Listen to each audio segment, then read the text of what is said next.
कहानी की शुरुआत होती है जहां पर कि बहुत सारे लोग प्लेन में बैठकर सफ़र कर रहे होते हैं। अब इनको क्या पता था इनकी जान खतरे में है। तभी एक बच्चा जब बाहर देखता है तो वो कुछ ऐसा देख लेता है जिससे उसकी जान मुंह में आ जाती है। अब वहीं पर एक बंदा कैमरे से रिकॉर्डिंग कर रहा होता है। उसके कैमरे में एक उड़ती हुई शार्क कैप्चर होती है। इसी प्लेन के हम बाहर देखते हैं कि बहुत सारी शार्क उड़ रही हैं जिनको कि बहुत सारे फौजी कंट्रोल कर रहे हैं। अगले ही पल एक पायलट के सामने एक शार्क आ जाती है और पायलट को खा जाती है। इसके बाद शार्क को चलाने वाले लोग भी प्लेन को तोड़कर अंदर आने लगते हैं। प्लेन के अंदर आते ही ये वहां पर फायरिंग करने लगते हैं और लोगों को मारना स्टार्ट कर देते हैं। ये सारे लोग असल में ज़ॉम्बी होते हैं जो कि सबको बड़ी ही बेरहमी से मार डालते हैं। लेकिन ये कहानी कहाँ से शुरू हुई, कैसे शुरू हुई, ये लोग ज़ॉम्बी कैसे बने, शार्क कैसे हवा में उड़ रही है, जानने के लिए देखते रहिए। अगले सीन में हम न्यूयॉर्क में एक प्रोफेसर देखते हैं जिसका नाम रेक्टर होता है। इसकी उम्र 105 साल होती है। यह अपने ऊपर एक एक्सपेरिमेंट कर रहा था जिससे कि यह अपने आप को इंजेक्शन लगा के अपनी उम्र कम कर लेता है। अब इसकी उम्र 75 हो गई और इसकी बेटी भी अब इसके साथ थी और ये अपने अगले एक्सपेरिमेंट को अंजाम देने के लिए रेडी था। लेकिन तभी इनके पास प्लेन की वो फुटेज आती है जिसमें कि ज़ॉम्बीज़ पैसेंजरों के ऊपर हमला कर रहे होते हैं और यह देखकर ये सबको रोकने का फैसला करता है। लेकिन दूसरी ओर इसकी बड़ी बेटी एक बंदे के साथ जा रही होती है। ये वहीं पर जा रही होती है जहां से ये सब कुछ शुरू हुआ। जैसे ही ये वहां पर पहुंचती है इसको वहां पर एक शिप मिलता है। शिप के अंदर जाने पर अचानक इसके ऊपर कुछ ज़ॉम्बीज़ हमला कर देते हैं। लेकिन ये भी उन ज़ॉम्बीज़ का डटकर सामना करती है और एक एक कर उनको मार डालती है। अब आगे जाने पर इसको बहुत सारे ज़ॉम्बीज़ लटके हुए मिलते हैं और जहाँ पर जितने भी ज़ॉम्बीज़ को लटकाया हुआ है उनके पीछे एक पाइप कनेक्ट की होती है, जैसे कि अगर कोई ज़ॉम्बी जख्मी है तो वो दोबारा से ठीक हो जाए और अगर कोई ज़ॉम्बी मरा हुआ है दोबारा से जिंदा हो जाए। वहीं दूसरी ओर उसकी बेटी वहां पर मुआवजा ले रही होती है कि ये सब कुछ चल क्या रहा है। वो वहां पर बहुत बड़ी बड़ी खूंखार शार्क को देखती है। इसी बीच कुछ ज़ॉम्बीज़ उसके ऊपर फिर से हमला कर देते हैं, लेकिन उसका सामना ज़ॉम्बीज़ के कमांडर से होता है जिससे कि वो अपने आप को नहीं बचा पाती। जहाँ पर वो ज़ॉम्बी कमांडर उसको मारता तो नहीं लेकिन उसको एक इंजेक्शन लगा देता है। अब इंजेक्शन से वह मरती नहीं, बेहोश हो जाती है। बेहोश होने के बाद जब उसको दोबारा से होश आता है वो वहां से भागने लगती है। और वहीं दूसरी ओर हम देखते हैं जो बड़ी बड़ी शार्क हैं वो आगे जाकर गायब हो गई और वहां पर जो शिप होती है वो भी अगले ही पल वहां से गायब हो जाती है। अगले सीन में उसकी बेटी को बचा लिया जाता है। अब उसकी बेटी के अंदर भी ज़ॉम्बीज़ ने अपने सिम्टम डाल दिए थे क्योंकि ज़ॉम्बीज़ का लीडर चाहता है कि पूरी दुनिया ज़ॉम्बीज़ में बदल जाए और वो पूरी दुनिया को तहस महस कर दे।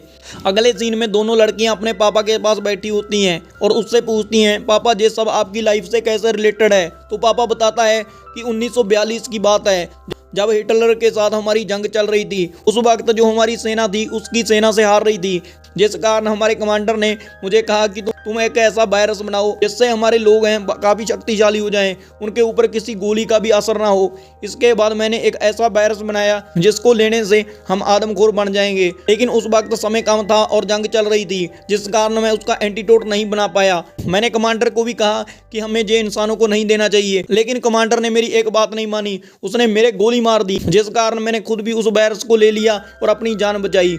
यह बात सुनकर उसकी बेटियों को काफ़ी बुरा लगा। अगले सीन में हम देखते हैं कि न्यूयॉर्क के ऊपर भी शार्क्स ने हमला कर दिया है और सारे ज़ॉम्बीज़ जहां पर तरथल्ली मचा रहे हैं। और यही नहीं, इन्होंने और भी कुछ देशों के ऊपर हमला कर दिया है और सभी लोगों को मारना शुरू कर दिया है। जो हवा में उड़ने वाले प्लेन्स होते हैं उनको भी रोक दिया जाता है क्योंकि ऊपर भी शार्क घूम रही थी जो सभी प्लेन्स के यात्रियों को मार रही होती हैं। अब जो जहाँ पर प्रोफेसर है उसके साथ वीडियो कॉल पर अमेरिका का कमांडर बात करता है। अमेरिका के कमांडर के साथ रूस की प्रेसिडेंट और बहुत सारे देश भी आकर वीडियो कॉल के जरिए जुड़ जाते हैं और ये सभी लोग डिस्कशन करने लगते हैं कि ये जो शार्क्स हैं बहुत खतरनाक हैं। इनके ऊपर एक्सपेरिमेंट किया गया है जिससे इनको 4000 फीट की दूरी के ऊपर उड़ने के लिए मॉडिफाई किया गया और इनका शरीर इतना शक्तिशाली है इनके ऊपर किसी बम बारूद का असर नहीं होगा, यानी कि इनको मारना नामुमकिन है। इसीलिए आपको इस तबाही को रोकने के लिए एक बड़ा शैतान बनाना होगा जो इन सभी शार्क और ज़ॉम्बीज़ को मार डाले। लेकिन प्रोफेसर मना कर देता है क्योंकि जहाँ पर प्रोफेसर को डर होता है कि अगर बड़ा शैतान भी हमारे खिलाफ हो गया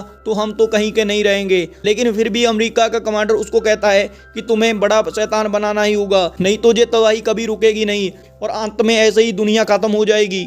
के 15 दिनों बाद प्लेन की जो फ्लाइट है उसको खोल दिया जाता है और बहुत सारे पैसेंजर दोबारा से अपनी फ्लाइट के लिए प्लेन में बैठते हैं और इस प्लेन को उड़ा दिया जाता है। वहीं दूसरी ओर हम प्रोफेसर की बेटियों को देखते हैं जो इस प्लेन को चारे की तरह इस्तेमाल कर रही थी। असल में इन लोगों को पता था कि प्लेन को उड़ते हुए देखकर बहुत सारे जो ज़ॉम्बीज़ हैं इसकी तरफ अट्रैक्ट होंगे और ये लोग भी ज़ॉम्बीज़ के ऊपर उस वक्त हमला करेंगे।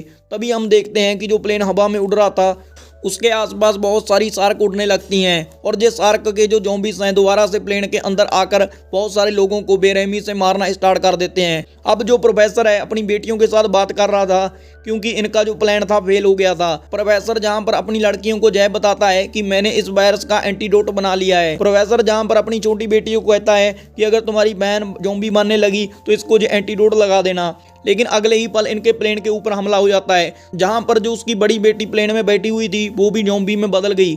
उसने प्लेन का दरवाज़ा खोल दिया। बहुत सारे ज़ॉम्बीज़ अब अंदर आने लगे जो लोगों को एक एक कर मारना स्टार्ट कर देते हैं और इन ज़ॉम्बीज़ का सामना करना बहुत ही ज़्यादा मुश्किल था।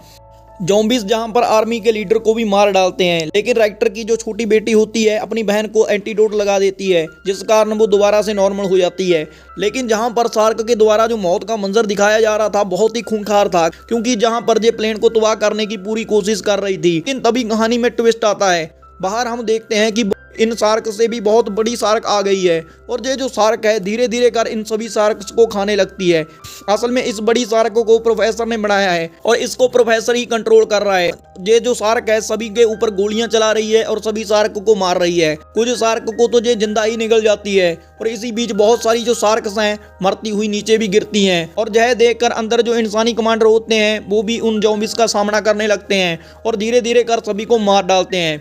अब जहां पर जो प्रोफेसर है इस जंग को जीत गया था, लेकिन वहीं दूसरी ओर हम देखते हैं दोबारा से बहुत सारे ज़ॉम्बीज़ को और इन ज़ॉम्बीज़ की जो कमांडर है उन लोगों को कह रही होती है कि जंग अभी ख़त्म नहीं हुई और हम दोबारा से उन लोगों के ऊपर हमला करेंगे और पूरी दुनिया को तहस महस कर देंगे।